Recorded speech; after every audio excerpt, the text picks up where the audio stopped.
السلام عليكم ورحمة الله وبركاته.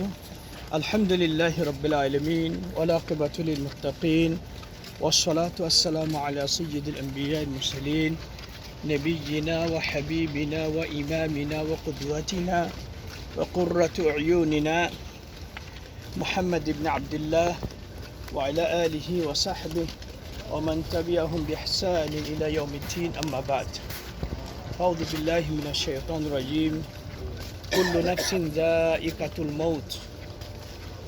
وقال النبي الأمين صلى الله عليه وسلم: إني نهيتكم عن زيارة القبور فزوروها فإنها تذكركم الآخرة.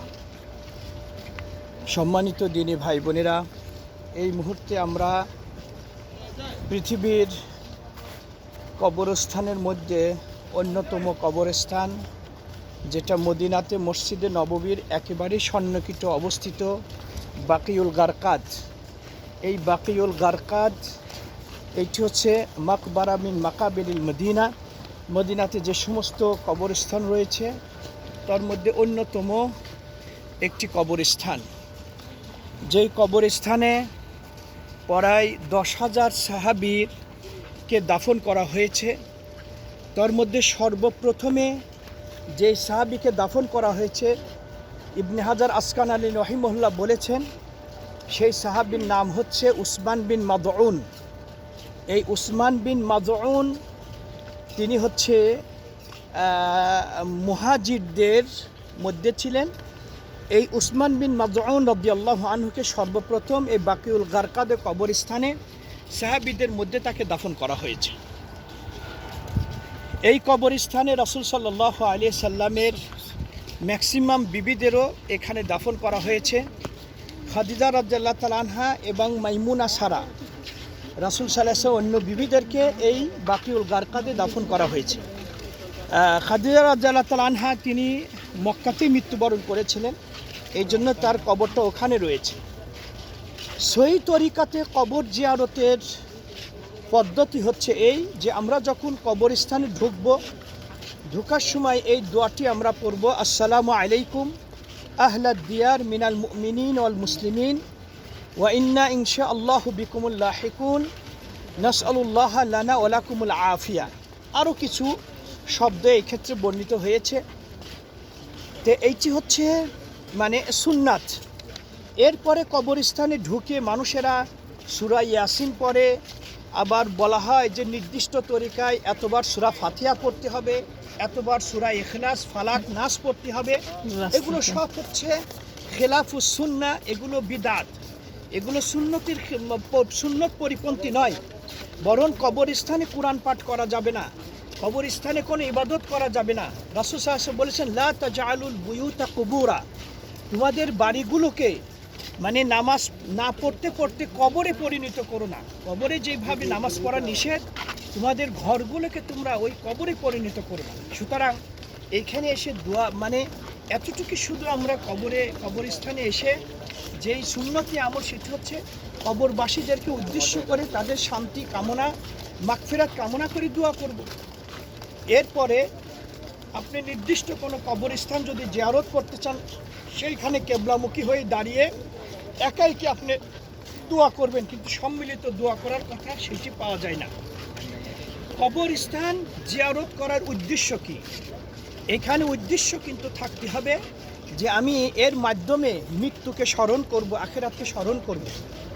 অনেক কবরস্থানে দেখা যায় যে হয়তোবা তাদের ধারণা মতে কোনো আল্লাহওয়ালা বা বিশিষ্ট ব্যক্তিকে দাফন করা হয়। সেই ব্যক্তির কাছে যে তারা হচ্ছে মনের আশা পূরণের জন্য সেখানে শরণাপন্ন হয়, সেখানে যায়। এটি সম্পূর্ণ শিরিক। এটা আমরা চাবো একমাত্র আল্লাহর কাছে। আর আল্লাহ ছাড়া অন্য কারোর কাছে কেউ যদি কিছু চায়, তাহলে এটা হচ্ছে শিরকি আকবার, ইসলাম থেকে খারিজ হয়ে যাবে। কবর জিয়ারতের উদ্দেশ্য যেন আমাদের হয় যে এর মাধ্যমে আমরা আখিরাতকে স্মরণ করি। তাই তো রাসূল সাহেব বলেছেন, ইন্নী নুহিতুকুম আন জিয়ারাতুল কুবুর, আমাকে কবর জিয়ারত করতে নিষেধ করা হয়েছিল, অতঃপর পরবর্তীতে আমাকে অনুমতি দেওয়া হয়েছে। ফাজুরুহা, তোমরা কবর বেশি পরিমাণে জিয়ারত করো। ফাইন্নাহা তুযাক্কিরুকুমুল আখিরা ফাইন্নাহা তুযাক্কিরুকুমুল মউত। দুইটা বর্ণনা এসেছে যে কবর জিয়ারতের মাধ্যমে তোমাদেরকে আখেরাতের কথা স্মরণ করে দিবে, এর মাধ্যমে তোমাদেরকে মৃত্যুর কথা স্মরণ করে দিবে যে একদিন আগে আর পরে আমাকেও এখানে আসতে হবে। মিনহা খালাকনাকুম অফিহা নুঈদুকুম অমিনহা নুখরিজুকুম তারাতান উখরা।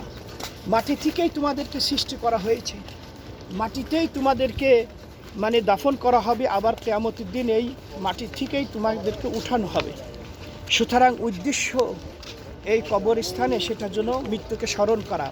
এই জন্য ইমাম আহমদ বিন হাম্বল রাহিমাহুল্লাহ বলেছেন, মানুষ যখন অধিক পরিমাণে পাপ করে, এই পাপ করতে করতে তার অন্তরটা যখন একবারে মরিচা ধরে যায়, ভালো কথা আর ভালো লাগে না, জং ধরে যায়, ময়লা হয়ে যায়, এই জং পরিষ্কার করার জন্য কিছু আমলের কথা বলেছেন। তার মধ্যে একটি হচ্ছে এই যে বেশি করে কবর জিয়ারত করা, বেশি করে মৃত্যুকে স্মরণ করা, এরপরে কোরআন তেলাওয়াত করা, এরপর এতিম ছেলেদের মাথায় হাত রাখা, অসহায়, এইগুলো মানে দিল নরম হয়। এরপর যারা অসুস্থ ব্যক্তি আছে, অসহায় ব্যক্তি, তাদেরকে দেখা, তাদের কাছে যাওয়া, তো এইগুলো হচ্ছে মানে দিলটা নরম হয়। ভাইরা আমার, এই কবর, সাহাবীদের কবর এখানে আছে, আমরা দেখেছি অনেক বেদাতি লোকেরা এখান থেকে মাটি নিয়ে যায়, এখান থেকে বরকত হিসাবে মাটি নিয়ে দেশে চলে যায়, দেশে যেয়ে সেই মাটিটাকে তারা বরকত হিসাবে গ্রহণ করে এবং অনেক সময় ওসিয়ত করে যায় যে আমার কবরে কিছু মাটি দিবা, শেখ এই মাটিটা আমার কবরের মধ্যে কাফনের কাপড়ের সাথে মাটি দিয়ে দিবা। এগুলো সব হচ্ছে বেদাত, খুরাফাত, এগুলো কোনো নাই। আবার কেউ কেউ হজ করতে এসে যে এহরামের কাপড়টা জমজমের পানি দিয়ে ধোয় এবং এইটা দেশে নিয়ে যায়, ছেলেদেরকে ওসিয়ত করে যে মৃত্যুর পরে এই কাপড় দিয়ে আমাকে দাফন করবা, এ কোনো বৈশিষ্ট্য নেই। আপনার আমল যদি মানে ভালো না থাকে, তাহলে এই জমজমের পানি দিয়ে আপনি এই কাপড় যেটা আপনি পরবর্তীতে হবে বলে ধৌত করলেন, এতে আপনার কী ফজিলত? আপনার আমলের যদি ত্রুটি থাকে তাহলে তো এখানে কি মানে এটার কোনো উপকার আসবে না।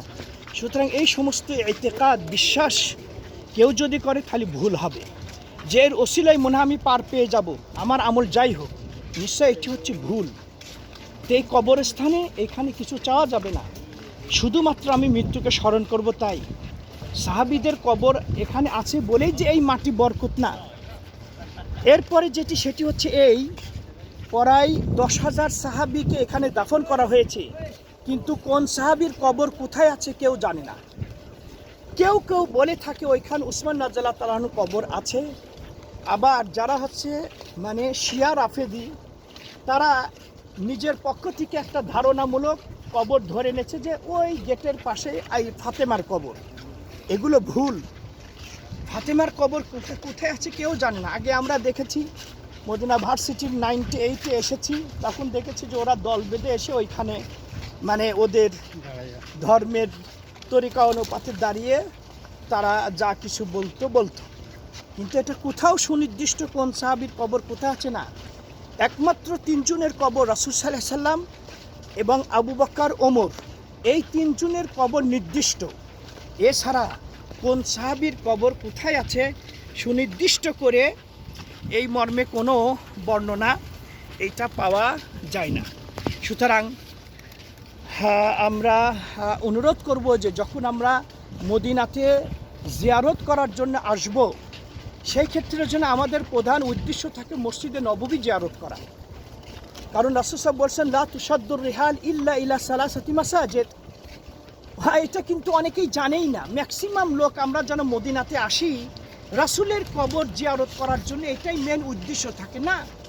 আমি প্রধান টার্গেট থাকবে মসজিদে নববী জিয়ারত করব, এরপর আনুষঙ্গিক যে স্থানগুলো রয়েছে রাসূলের কবরে সালাম দেব, আবু বকর, ওমরের কবরে, এই বাকিউল গারকাদে, শুহাদাই উহুদ, এরপরে মসজিদে কুবা, এইগুলো হচ্ছে শরীয়ত সম্মত জায়গা। কিন্তু এই নিয়তটা চেঞ্জ করতে হবে, যে মদিনাতে আসার উদ্দেশ্য যেন একমাত্র রাসূলের কবর জিয়ারত না, আসল উদ্দেশ্য হচ্ছে মসজিদে নববীতে আমি এসে নামাজ পড়ব, এরপরে রাসূলের কবর জিয়ারত করব। কারণ রাসূলের কবর জিয়ারত করার জন্য যদি শুধু আপনি মদিনাতে আসেন, তাহলে হাদিসের বিপরীত আপনি কাজ করলেন। সহিহ হাদিসে এসেছে, রাসূল বলছেন লা তুসাদ্দুর রিহাল ইল্লা ইলা সালাসাতি মাসাজিদ। পৃথিবীর ভূখণ্ডে 3টি মসজিদ ছাড়া কোথাও আপনি নেকির উদ্দেশ্যে যেতে পারবেন না। মসজিদে নববী, এই মসজিদে হারাম মক্কা এবং বাইতুল মাকদেস ফিলিস্তিন, আল্লাহর কাছে দোয়া করি আল্লাহ আজকে এই ঔপনিবেশিক দখলদার ইহুদি সম্প্রদায় এই যে আমাদের ফিলিস্তিনি ভাই বোনদের উপর যে অত্যাচার চালাচ্ছে, আল্লাহ এদেরকে এদের নির্যাতন থেকে এই অসহায় মানুষদেরকে আল্লাহ রক্ষা করুন। বাইতুল মাকদেসকে সম্পূর্ণরূপে মানে তাদের থেকে মুক্ত করে মুসলমানরা যাতে ওপেনে যাতে সেই মসজিদে ইবাদত করতে পারে, এটি হচ্ছে মুসলমানদের প্রথম কেবলা। সেই মসজিদটা আল্লাহ মুসলমানরা যেন মানে মনের ইচ্ছায় সেখানে ইবাদত করতে পারে, এই তৌফিক দান করুন। এবং শেষ মুহূর্তে আমরা আল্লাহর কাছে দোয়া করব যে বর্তমানে এই মুহূর্তে আজ আমরা এই আলোচনা করছি সেটি বিষয় জুলাই 2024। এই মুহূর্তে বিশেষ করে আমাদের মাতৃভূমি বাংলাদেশ, দেশের পরিস্থিতি অত্যন্ত নাজুক, যেন বলা চলে যে স্নায়ু যুদ্ধ শুরু হয়েছে। এবং আল্লাহ সুবহানাহু ওয়া তাআলার নিকট দোয়া করব আল্লাহ সুবহানাহু ওয়া তাআলা যেন এই অবস্থা থেকে যেন তাড়াতাড়ি আল্লাহ রাব্বুল আলামিন উত্তরণের জন্য ব্যবস্থা করেন। দেশের মধ্যে শান্তি এবং স্থিতিশীলতা এবং নিরাপত্তা অতি তাড়াতাড়ি যেন ফিরে আসে, এই জন্য আল্লাহর কাছে আমরা দরখাস্ত করছি। এবং আল্লাহ সুবহানাহু ওয়া তাআলার নিকট আমরা আবেদন করছি, হে আল্লাহ, একজন যোগ্য শাসক যে হচ্ছে মানে কোরআন সুন্নাহ অনুপাতে রাষ্ট্র পরিচালনা করবে এবং এই মানুষের অধিকার আদায়ের ক্ষেত্রে সচেতন হবে, এমন একজন যোগ্য পুরুষ হইতে হবে। রাসূল সাল্লাল্লাহু আলাইহি ওয়াসাল্লাম বলেছেন, লা ইফলিহা কওমুন আল্লাহু আমরুহুম ইমরাআ, যেই দেশের শাসক মহিলা হবে সেই দেশে যতই চেষ্টা করুক কখনো সেটা উন্নতি হতে পারবে না। একের পর এক যে কোনো বিপদ আসবে, এটা রাসূলের কথা। সুতরাং আমরা চাই যে আমাদের দেশের শাসক এই 90% মুসলমানের দেশে, সেখানে চাই যে আল্লাহ যেন একজন পুরুষ শাসক দান করেন। আল্লাহ আমাদেরকে কবুল করুন। হাদা সাল্লাল্লাহু নবিনা মুহাম্মদ ওয়া আলা আলিহি ওয়া সাহবিহি আজমাইন। আসসালামু আলাইকুম ওয়া রাহমাতুল্লাহি ওয়া বারাকাতুহু।